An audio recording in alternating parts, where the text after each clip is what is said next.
Bem-vindos investidores e investidoras interessados em Gerdau ou Metalúrgica Gerdau, né? Cada um chega nesse vídeo por um motivo diferente, não tem problema. De qualquer forma, quem chegou interessado em Gerdau vai ter um conhecimento aqui que vai abrir a cabeça, né? Saber a diferença entre Gerdau e Metalúrgica Gerdau. Quem chegou por Metalúrgica Gerdau também vai saber a diferença, porque nesse vídeo a gente vai ver justamente qual é a relação dessas duas empresas, né? Uma que é holding da outra, uma situação que acontece também em outras empresas da nossa bolsa, como Vale, né? A Vale com a Bradespar, o Itaú com a Itaúsa, beleza? E eu preparei uma apresentação para trazer tudo isso com mais clareza aqui para vocês. Então, para quem ainda não me conhece, antes de eu passar para a apresentação, o meu nome é Vitor, muito prazer. E eu ensino as pessoas como investir, principalmente nos mercados de renda variável, com mais segurança e mais rentabilidade, né? Afinal, só investindo com segurança em renda variável que a gente sobrevive e tem um resultado acima da média no longo prazo. E eu, que já invisto há 12 anos, né? Tenho certificação há mais de 10 anos, tanto da Ambima quanto a CNPI da APMEC, já trabalhei no mercado, venho aqui com essa apresentação ajudar, né? E também a aprender, porque quem ensina aprende duas vezes, e interagir com vocês, beleza? Então desde já eu peço o like e se inscreve no canal, e sem mais delongas, vamos para a apresentação que eu preparei para vocês. Beleza, a primeira tela aqui já mostra pra gente a participação acionária na Gerdau, tá certo? A gente vai ver a diferença entre Gerdau e Metalúrgica Gerdau, que é a holding, e para isso a gente precisa ver essa imagem. Não se assustem aí, caso não conheçam ainda essas siglas, ON e PN. ON nada mais é do que ações ordinárias. Ações ordinárias são as ações que dão direito a voto dentro da empresa. Para se dizer, para se chamar controlador de uma empresa, tu tem que ter ações ordinárias, tá certo? Para nós, pequenos investidores, isso pouco interessa. Isso aqui é só para quem quer ter influência dentro da empresa, tá bom? E no caso PN, são as preferenciais, que são empresas que não dão direito a voto, mas que dão igualmente direito a todo o resto sobre a empresa, a participação nos lucros e nos dividendos, por exemplo.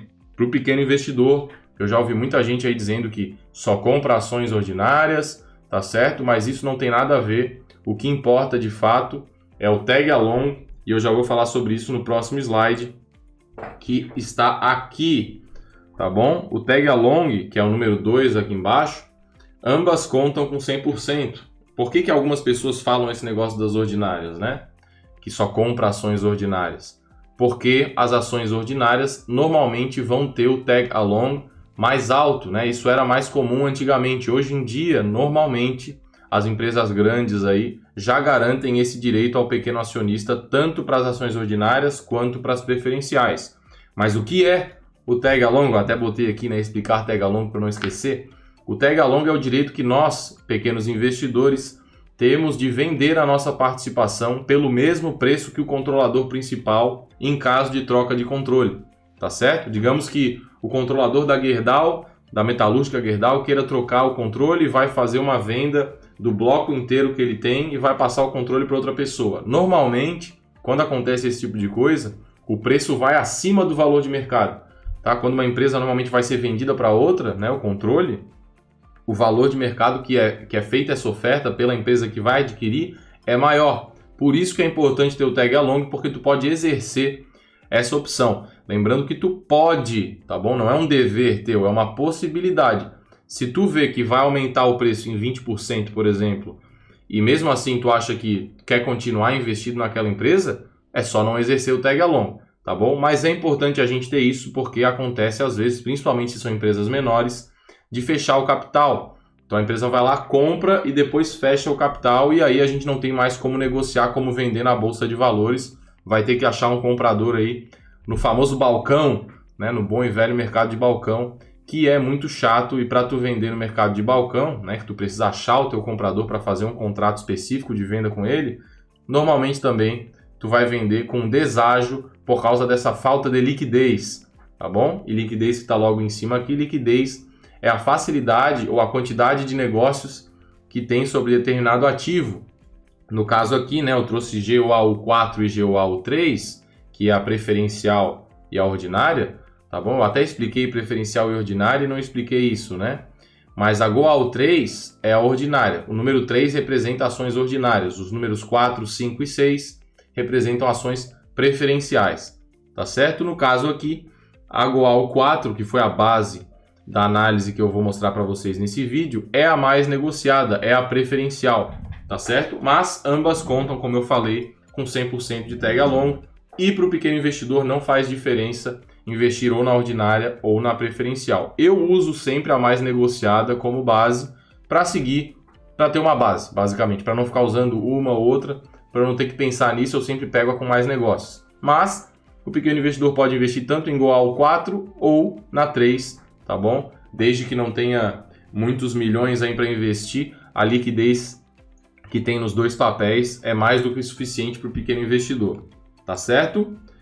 E aí, normalmente eu trago sempre os dividendos na primeira imagem, tá? Mas dessa vez eu achei mais importante explicar sobre esse negócio de tag along, preferencial e tal. Esse vídeo é um pouco mais profundo, né? Mais técnico. Mas os dividendos não podem ficar de fora. E nos últimos 12 meses, a Metalúrgica Gerdau, que é a controladora da Gerdau, pagou 25,23% em dividendos. As datas do pagamento estão aqui à direita para os interessados, tá? Muito bom pagamento de dividendos nos últimos 12 meses. Porém, chamo a atenção aqui que nem sempre foi assim, tá? A empresa, o setor de siderurgia é característico por ser cíclico, por alternar entre lucros e prejuízos. É diferente, por exemplo, de um banco, né? Pega o Itaú, por exemplo, o Bradesco, Banco do Brasil. Eles dão lucro sempre, pagam dividendos sempre.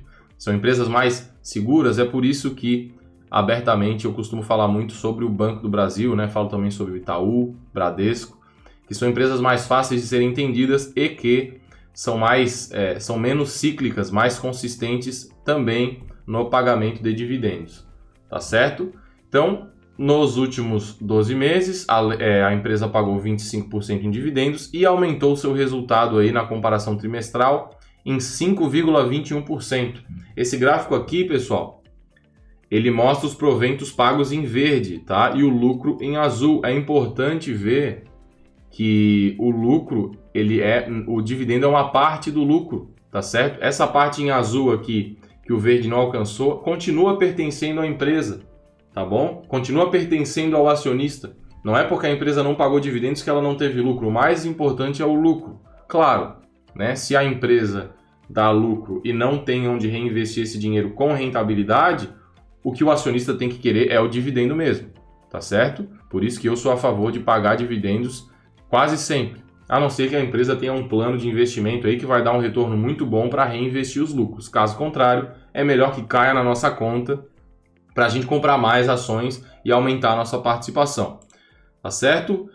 E para quem chegou aqui, eu sempre peço o like aí na parceria, né? Caso tenha aprendido alguma coisa, caso tenha visto algo interessante, faz o favor aí, deixa o like para ajudar o canal, faz esse vídeo chegar a mais pessoas, né? Mais pessoas educadas financeiras. É um país mais rico, né? E mais feliz também, eu acredito, tá certo? E se acredita, se identifica com a filosofia aqui do canal, né? Que é investir com segurança, com foco no longo prazo, visão de sócio, com base em fundamentos. Se inscreve no canal, continua acompanhando aí, comenta o que achou do vídeo e vamos embora aí, que agora vem a parte mais legal, que é o famoso desconto de holding. Isso aqui foi tirado direto da relação com investidores da Gerdau, tá certo?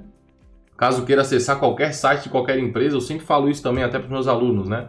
Escreve o nome da empresa, IRI, ou o código de negociação IRI, tá? Essa sigla RI é relação com investidores e lá tem as informações para tu conhecer melhor a empresa que tu pretende investir, tá certo? No caso aqui, no site da Metalúrgica Gerdau e da Gerdau, né, que é o mesmo site, só são abas diferentes, tem o desconto de holding. As outras holdings que eu citei, que também existem aqui no mercado, né, tanto da Vale quanto do Itaú, também apresentam esse tipo de gráfico no site com relações com investidores. E a gente pode ver que o desconto de holding ele vai se alternando aí ao longo do tempo. E que hoje, tá, no último relatório que foi apresentado, ele estava em 23,4%. A faixa média ali, eu gostei que a Gerdau põe isso, ela colocou ali uma média histórica do desconto de holding. Normalmente, a média fica em 21,5%. Então agora, hoje, esse desconto então, está um pouco acima da média. Um desconto acima da média significa que é melhor para comprar agora do que quando o desconto está menor, né? Desconto, quanto maior o desconto, melhor, né? É melhor entrar numa loja com 50% off do que entrar numa loja com 20% off, beleza? O mesmo se aplica aqui. E aí, para calcular esse desconto, eles consideram justamente o valor de mercado da participação da holding, que é a controladora, na empresa Gerdau, que é a empresa final, né? A empresa que realmente produz e dá resultado, e compara com o valor de mercado com a empresa que também é negociada em bolsa, que é a Metalúrgica Gerdau, que é a holding, tá certo? Como eu falei, agora no último resultado está em 23,4%. E por último, eu sempre trago aqui, né, os fundamentos em cima, os dados em cima e os indicadores fundamentalistas de preço e de eficiência para a gente fazer uma análise aí básica, direta da empresa. No caso aqui, a empresa, né, a holding, a gente está falando aqui da Metalúrgica Gerdau, tem um valor de mercado de 10,7 bilhões, um valor de mercado abaixo do patrimônio líquido, tá bom? Que é um indicativo bom, barato, né? Significa que a gente está pagando menos pela empresa do que ela tem de ativos sem dívidas, tá certo? O indicador, um preço por valor patrimonial abaixo de 1 é bom, é mais seguro do que tu pagar 3, por exemplo, ou 5, ou 20, como eu já vi, né? Magazine Luiza, que eu usei como exemplo no meu livro, cadê meu livro? Aqui. Nesse livro aqui eu usei como exemplo a Magazine Luiza, que na época estava sendo vendida por quase 20 vezes o valor patrimonial, quase 500 vezes o lucro, tá? Sendo que lucro é outro indicador que já vamos ver ali embaixo. No caso aqui, a Metalúrgica Gerdau teve um lucro líquido de 5,5 bi nos últimos 12 meses, o que leva ao indicador preço por lucro de 1,96, tá? O preço dividido pelo lucro da empresa. Simples assim, sempre entendendo a fórmula para saber a origem do indicador, né? E com base nisso a gente sabe que quanto menor é o preço por lucro, melhor, porque significa que a gente está pagando menos por mais lucros que a empresa deu, tá? Aumenta as nossas chances de estar fazendo um bom negócio. Da mesma forma, o preço por valor patrimonial, quanto menor ele é, melhor. Lembrando da armadilha do negativo, tá? Se o preço por lucro está negativo, significa que é prejuízo, não é quanto menor melhor. Precisa ser positivo. A mesma coisa o preço por valor patrimonial, tá? Quando está negativo é porque a empresa tem um patrimônio líquido negativo, tá? Um passivo a descoberto, né? Que se chama em termos mais técnicos, né? Que é o que cai na prova aí do CNPI. E não é bom quando é negativo, né? A mesma coisa, quando uma pessoa, tem várias pessoas que são ricas aí, né? Ricas, aparentam ser ricas para os outros, né? Pode ter um carro de 300 mil, um apartamento de 1 milhão, né? Mas tem um passivo lá, dívidas de 2 milhões, por exemplo. Isso dá no final um resultado negativo, um patrimônio negativo, tá certo? E a gente não quer investir em empresas e nem em pessoas que sejam assim, tá certo? Tem que buscar sempre ter mais patrimônio líquido. E por último, um indicador que é de eficiência, não é de preço. O retorno sobre patrimônio líquido não diz se uma empresa está cara ou barata, ele só nos mostra se ela está sendo eficiente ou não na geração de lucro. E no caso aqui, nos últimos 12 meses, a Metalúrgica Gerdau está sendo bem eficiente na geração de lucros. 33,9% de retorno sobre patrimônio líquido significa que o lucro líquido dividido pelo patrimônio líquido é 33,9%. Ou outra forma de interpretar, né, para ficar mais claro, para cada R$100 de patrimônio líquido da empresa, ela deu um lucro nos últimos 12 meses de R$ 33,9. Fechou?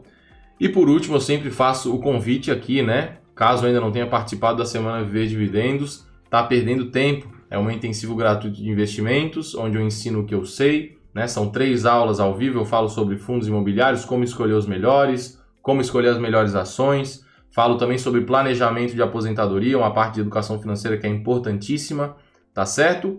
Caso tenha interesse, o link para se inscrever gratuitamente está na descrição do vídeo. Se Deus quiser, a gente se vê lá. E esse foi mais um vídeo aqui do canal. Espero que vocês tenham gostado. Caso ainda não tenham deixado o like, faz o favor aí e deixa o like, se inscreve no canal e a gente se vê no próximo vídeo. Valeu, falou!